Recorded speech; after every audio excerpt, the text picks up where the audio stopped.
আর আপনারা মনে করতে পারেন হুজুর এই যে সংগ্রামের কথা কইতেছে, হুজুর মনে অন্যদিকে যাইতেছে,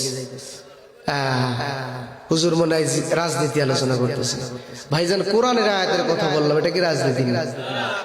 এই আয়াতকে আপনি বাদ দিতে পারবেন?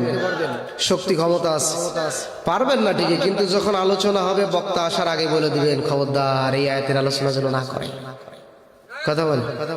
এখনো যদি আল্লাহ তাআলা যে আমাদের এই যে সময়টা দিয়েছেন, এখনো যদি সময়ের সদ্ব্যবহার না করতে পারি, আল্লাহ তাআলার পক্ষে হক কথা না বলতে পারি, আল্লাহ তাআলা রাগান্বিত হয়ে আবারও গোলামির জিঞ্জিরে আমাদেরকে আবদ্ধ করতে পারে না চিল্লায় বলেন।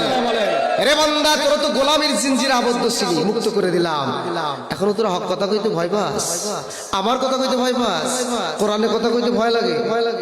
এখনো সত্যের কথা বললে আমাদেরকে জঙ্গিবাদী বলে, কোরআনের কথা বললে মৌলবাদী বলে। সত্যের পক্ষে গান গাই বলে আমি জঙ্গিবাদী, জিহাদের পথে কথা বলি তাই বলে আমাকে মৌলবাদী। ঠিক না? কোরআন হাদিস কেন মানো না? শরীয়তের ধারণা। কোরআন হাদিস কেন মানো না? শরীয়তের ধারণা। নেই বিচারের কথা যদি বলি, নেই বিচারের কথা যদি বলি, তখন বলো ফতোয়াবাজি আমি বিদ্রোহী বিপ্লবী মৌলবাদী, আমি জঙ্গিবাদী। সত্যের পক্ষে গান গাই বলে আমি বিদ্রোহী, সত্যের পথে ডাকি বলে আমি বিপ্লবী। সত্যের পক্ষে গান গাই বলে আমি বিদ্রোহী, সত্যের পথে ডাকি বলে আমি বিপ্লবী। কোন ঠিক না? কি মনে করে ওই হনুমান দাড়ি টুপি দেখলেই তালেবান? কয় না। আচ্ছা, রসুল কি তালেবান? রসুলের আদর্শ আমরা মানি নাকি তালেবানের আদর্শ মানি? আমরা সবাই মুসলমান না? কবরে দাঁড়িয়ে নিয়ে যেতে হবে না? দাঁড়িয়ে রাখলে কয় তালেবান। কি যারা এইগুলো বলে আমরা তাদেরকে হনুমান বলি। কি বলি? কি মনে করে ওই হনুমান দাড়ি টুপি দেখলেই তালেবান? আবার মাথায় পাগড়ি দেখে যদি, তারা মাথায় পাগড়ি দেখে যদি, তখন বলে জঙ্গিবাদী আমি বিদ্রোহী বিপ্লবী মৌলবাদী, আমি জঙ্গিবাদী। সত্যের পক্ষে গান গাই বলে আমি বিদ্রোহী, সত্যের পথে ডাকি বলে আমি বিপ্লবী। ঠিক না? তাহলে সত্যের পক্ষে কথা বলতে হবে না? বলতে হবে না? আল্লাহর কোরআনের কথা বলবো, আপনারা কি বেজার হবেন? আল্লাহ বলছে, তাহলে কি বলতেছিলাম? আল্লাহ তাআলা বলছে ব্যবসা করার জন্য পুঁজি লাগবে কয়টা? প্রথম পুঁজিটা কি? জীবন দিয়ে দিতে হবে। কার জন্য? ওই নাস্তিক বেঈমান বদমাইশ ভণ্ড প্রতারকরা যখন আমার নবীকে বদমাইশ বলে গালি দেয়, তখন একজন মুমিনের ভিতরের ঈমানটা কিভাবে নিস্তেজ হয়ে পড়ে থাকতে পারে? চুপ করে থাকা যায়? আমার রাসূলকে গালি দেয়, আমার মালিককে গালি দেয়, আমার ইসলামকে গালি দেয়, আর আমরা সেটা কখনো মেনে নিতে পারি না। আমরা কথা বলবো, প্রয়োজনে গুলি করলেও আমরা বুক পেতে দিব, কারণ আমরা আল্লাহর সাথে বিজনেস করছি। আবার যখন বলা হয় বান্দারে একটা মসজিদ এখানে আছে, ঘরটা কার? আল্লাহর। ঘরের মেরামত করার প্রয়োজন, তুমি তো 10 তলা বিল্ডিং করলা, কত সুন্দর কয়রা, আল্লাহর ঘরটা এখন অবহেলায় পড়ে আছে, কিছু টাকার প্রয়োজন, আল্লাহর ঘরের জন্য কিছু দান করো। তখন আমরা কিন্তু পিছু টান দিই। কথা বলেন ঠিক নেই? এই যে আল্লাহ তখন বলে বি আমওয়ালিকুম, ও বান্দা তুই না আমার সাথে ব্যবসা করছিলি, চুক্তিবদ্ধ হয়েছিলি, ঈমান আনছিলি, চুক্তিবদ্ধ হয়েছিলি, তাহলে কেন রে আমি মাল খরচ করার যখন সময় হলো তুই পিছু টান দিলি? তুই তো আমার সাথে মুনাফিকি করলি। কি করলি? কথা হয় না? আল্লাহর সাথে মুনাফিকি করা হয়েছে না? চুপ। আল্লাহ বলছে চুক্তি যদি করে ফেলো তাহলে আসো পুঁজি নিয়ে ব্যবসা করি, তুমি আর আমি। তাহলে চুক্তি করার পরে আমরা যদি আল্লাহর সাথে বেঈমানি করি, টাকা খরচ করার সময় যদি বেঈমানি করি, তাহলে আল্লাহর সাথে বেঈমানি হয়ে যায় না?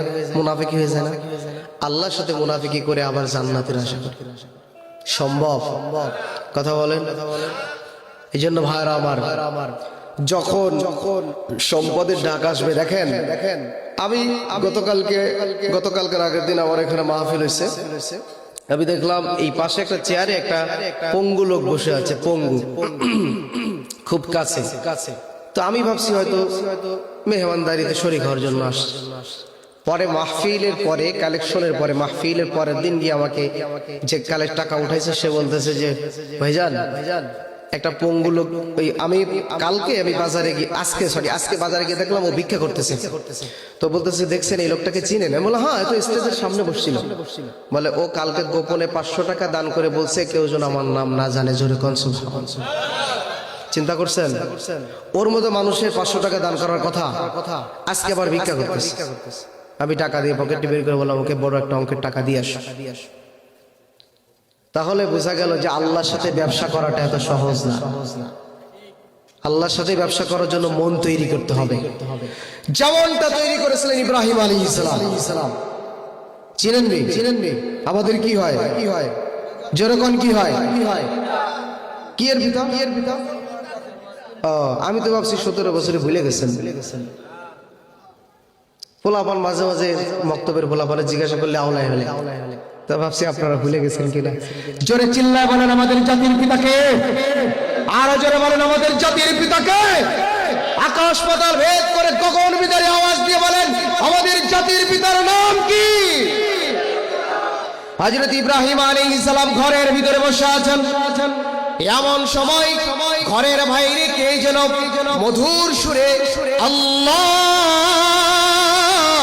বলে ডাক দিলেন। ইব্রাহিম আলাইহিস সালামের মনটা আর মানতে পারল না, লাফ দিয়ে ঘর থেকে বের হয়ে আসলেন। বাইরে এসে খুঁজতেছেন এমন মধুর ডাকটা কে দিলেন।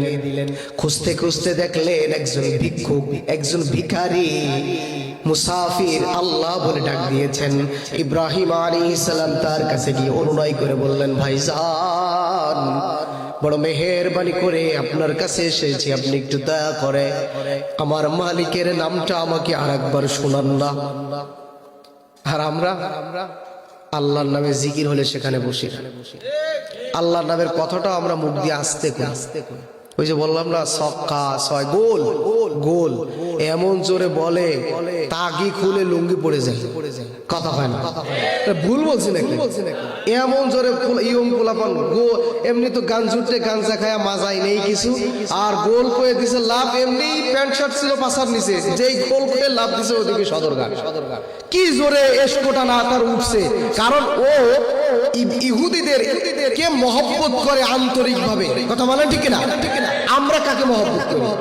তাহলে আল্লাহ নাম বলার সময় আমরা জোরে বলতে পারবো না? সুবহানাল্লাহ বলার সময় জোরে বলতে পারবো না? এরে আমরা তো আমাদের কোনো অস্তিত্ব ছিল না, আমাদের এত অহংকার কিসের? আমরা একদিন এই দুনিয়া ছেড়ে চলে যাবো না? আর আমার ইব্রাহিম আলাইহিস সালাম ওই যে বাইরে চলে আসলেন, মনে আছে? বাইরে এসে বললেন ভাইজান আপনি একটু আরেকবার আল্লাহ বলে ডাক দেন না। কিন্তু ভিক্ষুক বলে চালাক মানুষ, ভিক্ষুক বলে না এত সহজে আমি ফ্রিতে কাউকে আল্লাহর নাম শোনাই না, আমাকে যদি আল্লাহর নাম শোনাতে হয় বিনিময়ে দিতে হবে। ইব্রাহিম আলাইহিস সালাম একটু ভাবলেন না, কারণ অন্তরে মজা লেগে গেছে। ওই সমাজের মধ্যে তরুণ তরুণীর প্রেমে পড়ে গেছে। তরুণী যদি এই কুয়াশাময় রাত্রে একটার সময় একটু মিস কল দিয়ে বলে আসো, ও কিন্তু আগ পিছার ভাববে না, ওই কুয়াশার রাত্রে দৌড় দেবে, কথা বলেন ঠিক কিনা? কারণ হলো ওর অন্তরে তরুণীর মহব্বতটাই কলবের ভিতরেও জায়গা করে দিয়েছে। এই জায়গাটা বড় মায়ার জায়গা, এই জায়গাটাকে আল্লাহ তাআলা মায়া দিয়ে ভরে রেখেছেন। এই মায়াটা তুমি নেগেটিভও করতে পারো, পজিটিভও করতে পারো। চিল্লায়া বল। এখন বান্দা তোমাকে আমি স্বাধীনতা দিলাম, আকল দিলাম, জ্ঞান দিলাম। তুমি গরু নয়, তুমি ছাগল নয়, তুমি আকলওয়ালা। তুমি আকল দিয়ে যদি এই মায়ার জায়গায় যদি অবৈধভাবে নেগেটিভ কারো জায়গা দিয়ে থাকো, সেটা তোমার ব্যাপার, ফয়সালা হবে কোথায়?